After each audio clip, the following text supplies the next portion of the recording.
Can you believe it? It's that time again. It's another Funnell Forecast on Back of the Net. And the cross by Heffernan, and was that a foul? It's a goal anyway from Funnell. He's been backstage rubbing his hands, and here he is with us now today. Tony Funnell, how you doing, buddy? Evening, nice to see you. What a week, huh? What a week for you. Yeah, things are going well. They're going well. The only trouble is I still need to get the 9s, 8s, 9s, 10s to really get some money in the kitty, don't I? You do, yeah. But we'll have a little look at the balance. Let's have a little look now. So, looking at that balance there, Tony, it's £8.91. So we're actually 57p down on last week. Now that is a surprise because Man United were winning, weren't they? Yeah, it's not good, but good result for Southampton. And I've just got to pick a few more winners. I've got to get up in the 8s and 9s and maybe a 10. You know, 5s are no good. Super. Right. So, Tony, actually, we've got another challenger. They keep coming thick and fast. They just don't want to get up. You've beaten everyone in your path so far. But this week, trying to predict what will happen in the Premier League fixtures for this game week is Morgan Scott. Hey, Morgan, how are you? I'm very well, thank you. Still thinking about last night's game, and waking up this morning was definitely a lot happier than it made the Monday morning a bit better than all the others. Good. Okay. How would you sum up your ride of emotions through that game against Leicester? That's a very, very good question. So I don't know if you can tell, my vocals definitely off the agenda after Solanke's goal. I think they would have had the celebration in Edinburgh. How good but yeah, no, I think it was a really. I'm not gonna say Bournemouth were amazing for the whole 90 minutes, but the fact that I think the massive factor that we have to, and I didn't think about this until halfway through this afternoon. Nathan Ake, if he didn't, although that could be potentially the last time we see him in a Bournemouth shirt, I think he's given us a bit of hope and a lot of hope. Without him at 2-0, we're not getting back into that game. Leicester in the second half, they looked completely kind of done in. I don't know what happened. I look at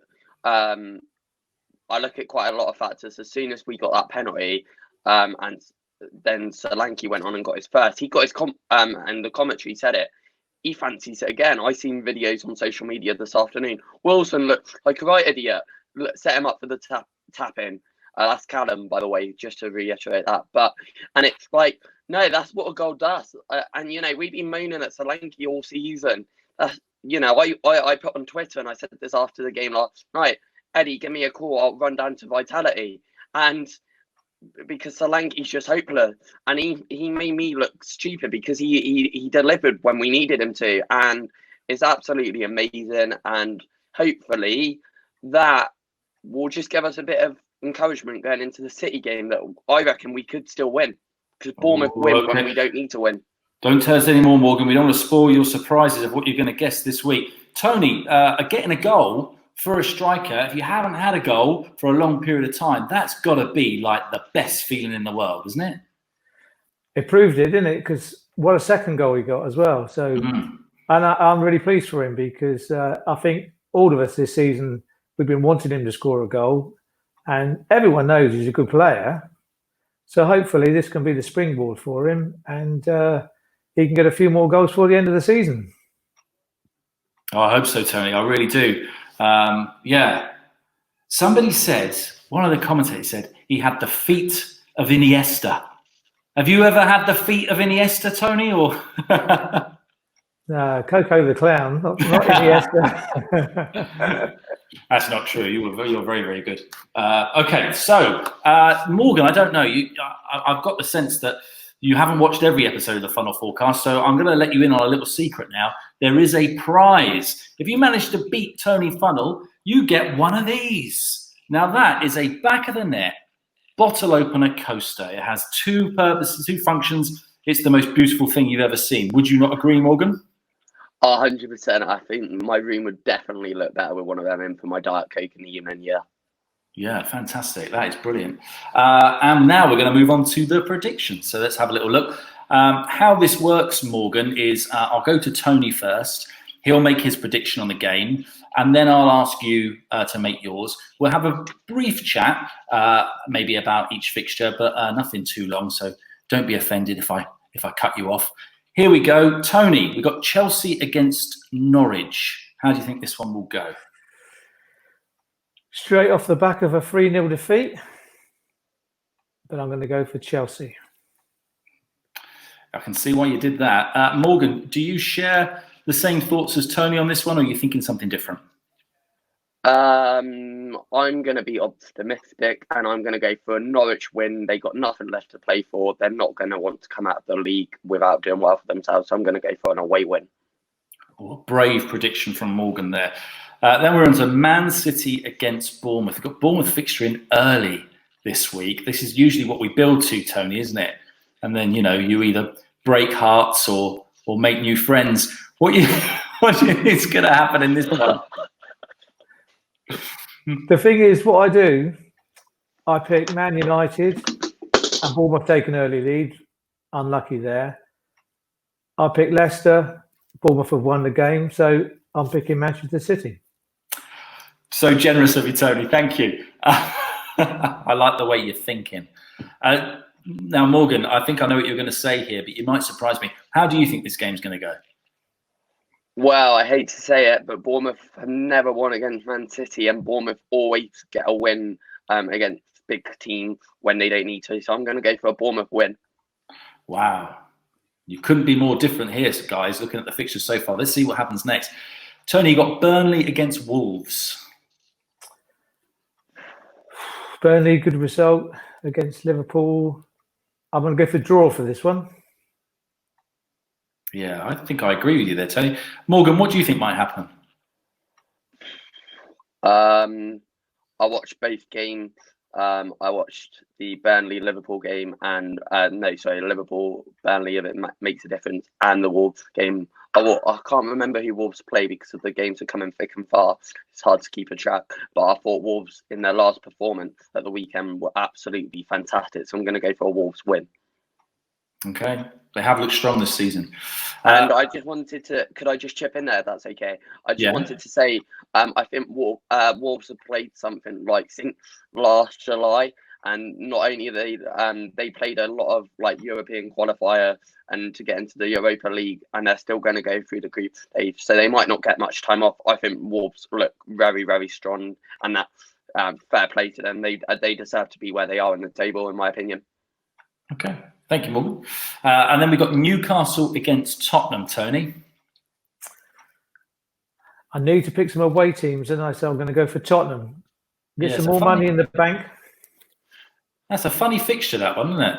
Newcastle, yeah, Tottenham. It is. But after their victory against Arsenal, I'm going to plumb for Tottenham. Harry Kane. Harry Kane. What do you think, Morgan? Oh, I don't know. Tottenham have been quite optimistic. Yeah, they nicked that win against Arsenal, but their performance against Bournemouth, and they just haven't looked the part in their defence is quite dodgy. So I'm going to go for a draw. Okay, and then we've got the losers of the North London derby hosting the champions. What do you think is going to happen here, Tony? Arsenal, Liverpool. This is where I was plumping for a draw, but another away. You're looking to build the balance this week, aren't you, Tony? I've got to boost it up. Yeah, okay. Morgan, what do you think might happen? Again, Ray, it's a tricky decision, but I reckon I'm going to go for a draw. And the reason I'm going to go for a draw is Liverpool have played, they had that obviously quite a massive thrashing to Man City after they were pronounced champions. And then they did well against Villa, but still looking not quite the part as they were for the rest of the season. And then obviously the Burnley game wasn't, they did okay, but still, I don't think they quite got it. I reckon Arsenal are going to want to get into the top four, so I'm going to go for a draw there. Okay. Tony, we're now on to Everton against Aston Villa. Now, I'll be honest, Tony, I was flabbergasted how many of the bottom 6 teams you got the results right on. I'm flabbergasted, absolutely astonished. So I'm paying very close attention to what you say now against Everton Villa. What are you thinking? Well, Villa got a great result, but just for you, I'm going Everton. Oh, mate, thank you so much. And I'm just going to assume that's going to happen now, Tony, because you got it right last time. So what do you think might happen, Morgan? Oh, that's a really tricky one. I'm going to be probably not the most favourite person in AFC Bournemouth here, but I'm going to go for it's an away. I'm going to go for an away for Villa. And the reason I say that is I watched them play their last game. Again, my knowledge right now of football is so confusing to remember who's played who. Who did they play again? Does anyone know? Just of the Aston Villa, they played what? Ooh, who did they play? I've got it on my last. Oh, Palace. It was Palace. Palace. And I just wanted to say, I thought Villa were fighting. They were putting so many tackles in, like Harry Arter tackle, and I just thought Villa was showing how much pride they want to stay up. So for that reason and that reason alone, I haven't really seen much of Everton in the last few weeks, but for that reason and that reason alone, I'm going to go for an away win. But again, I'm still a Bournemouth fan, by the way. Okay, we'll let you off, Morgan. Don't worry, everything's safe within the Funnell Forecast bubble, buddy. Don't worry, no one's questioning your allegiances. We got now Leicester against Sheffield United, Tony. Yeah, form. I should be going for Sheffield United, but I'm going for a draw in this game. Well, yeah, I think that'll be a good one. Do you think we'll see goals, Tony? Not many. No, tight Not game. many. No, yeah. Okay. What do you think, Morgan? Oh, that's a very, very tough game. I think Leicester City. It's at home. Leicester City at the King Power do get results. I know that they haven't won on the road for some time, but I'm sure Brendan Rodgers will be wanting to correct that after the massive thrashing at AFC Bournemouth last night. Sheffield United are a fantastic team. I love the way they can just play it straight out from the back, from their free centre half up to a wide man and straight into the box from Bernie, Musette, Billy Sharp, etc. But to cut this long story short, I'm going to go for a draw on that one because I think that you can't just separate them teams. I think they're both quite good teams on the day.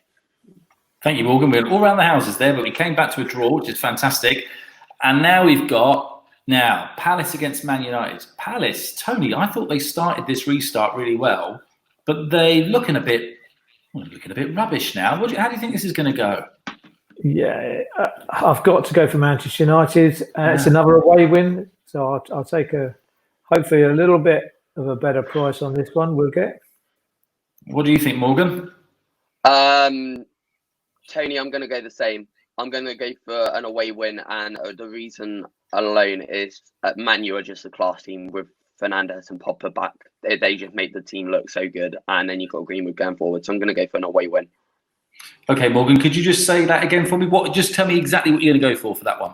What are you going to go for? An away win.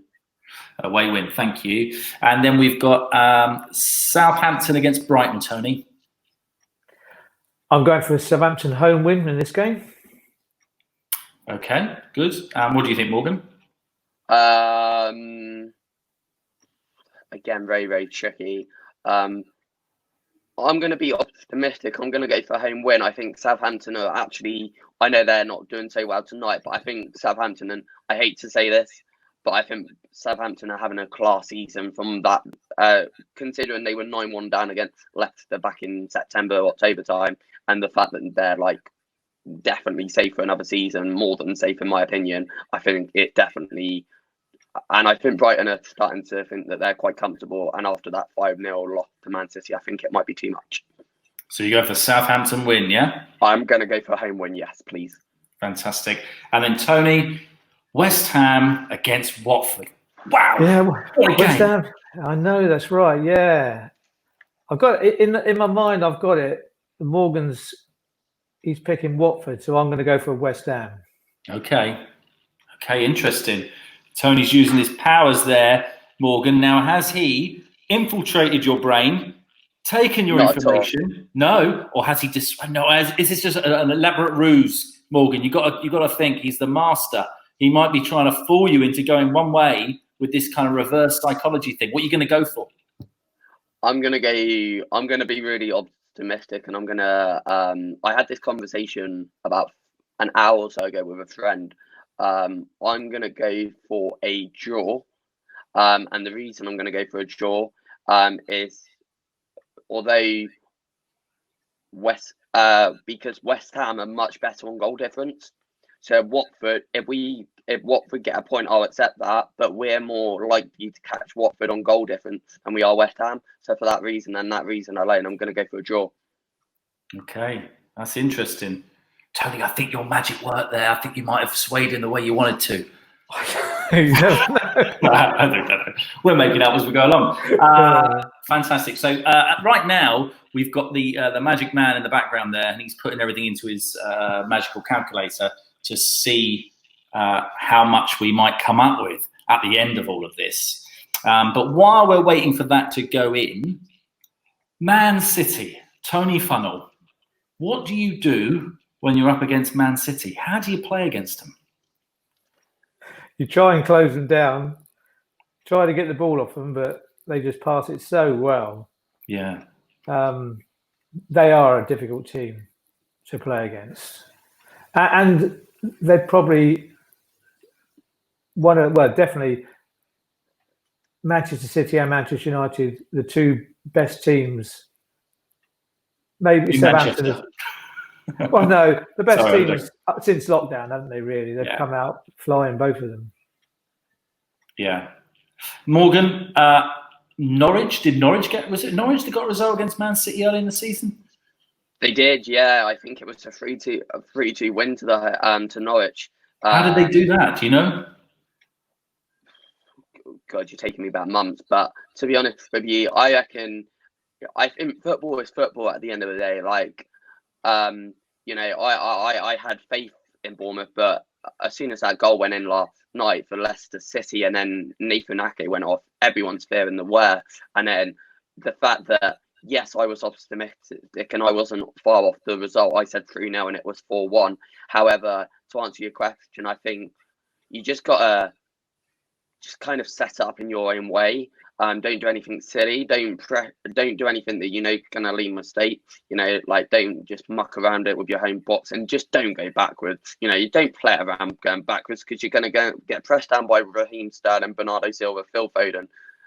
So just use Kevin De Bruyne, and they're going to get 5. So if you play the game, don't play part of the bus. Go in it, do our attack and play. Do what Bournemouth do well, which is attack and create opportunities, overload the box, and we will get an opportunity. And hopefully that will prove to people that Bournemouth, yes, going into it, people are going to say Bournemouth won't win, but that will prove to people that Bournemouth have just as much opportunity and chance as anyone else.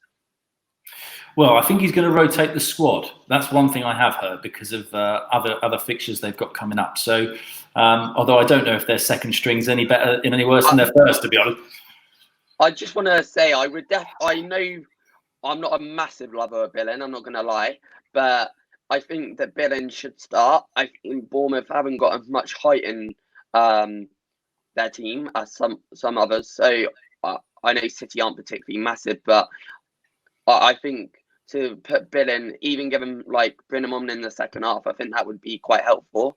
Just because he's got he can put a head to something, and he's like 6'5". So the shot, to have someone tall in the midfield, I think it's definitely a good opportunity from corner, set pieces, etc.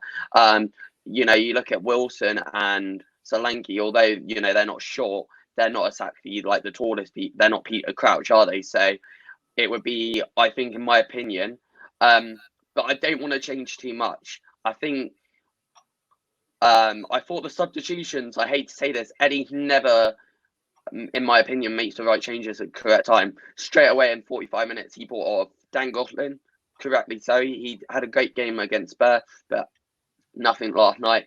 And he brought off someone else, Dan Chuma, for Stanislas. And obviously, that made all the difference, kind of. So you look at that, and you just got to think you just got to think of some common sense and don't do anything too rash in it. Okay, good. Well, you've thought about that a lot, Morgan. Thank you. So, should we have a look and see how much money we could be pulling in? Let's have a little look. Right, so looking at our Sky Bet account there. Okay, you can see there how much is being laid on each bet. And you can also see what we might be ending up with. Oh, that's getting a bit closer to our original 20, Tony. That looks good. What do you think? Yeah. Yeah. And how many do you think you're going to have to get right, Tony, for us to make a positive? How many did you say earlier? 8 or 9? Yeah, I think you've got to get 8 or 9. 8 or 9, right. Okay. Wow. Fingers crossed for you, Tony. I'm rooting for you again this week. I'm back on your side. You need to be, because that's how we've got the money coming in. It is indeed. If I lose, there's no money in the pot. That's true. That's true. Well, thank you, Tony Funnell. Once again, absolute gent, absolute legend. Cheers, Morgan. And thank you, Morgan. Morgan, you may do well and you may win the Coaster bottle opener, but I'm going to let you in on this, Morgan. I don't want to hurt your feelings, but nobody yet in the history of man has been able to beat Tony Funnell at this game. So if you do win it, you'll be remembered forever. I'll send him a picture in the post. I'm sure he'll be happy with that. Okay, good. Have you got one yet, Tony, or are you still waiting? No, Tony Funnell doesn't have it. Tony Funnell is beyond the realms of man. He doesn't need a bottle opener coaster. He has people that open bottles for him, and he has people that just lay on his coffee table as coasters. He doesn't need one of them. If I win it, maybe you could buy it off me for £100 or something, can't I? We'll wait and see. I feel I'm quite confident my set of results will come in, so we just have to wait and see on there. But appreciate the opportunities, and sorry for the sore vocal. Blame Dominic Solanke again. Okay, fantastic. And I think we will leave it there. So thank you so much for watching the Funnell Forecast this week on Back of the Net. We will have an after-game free-for-all, and there'll probably be a preview coming up later on today as well. Thank you ever so much. Up the Cherries.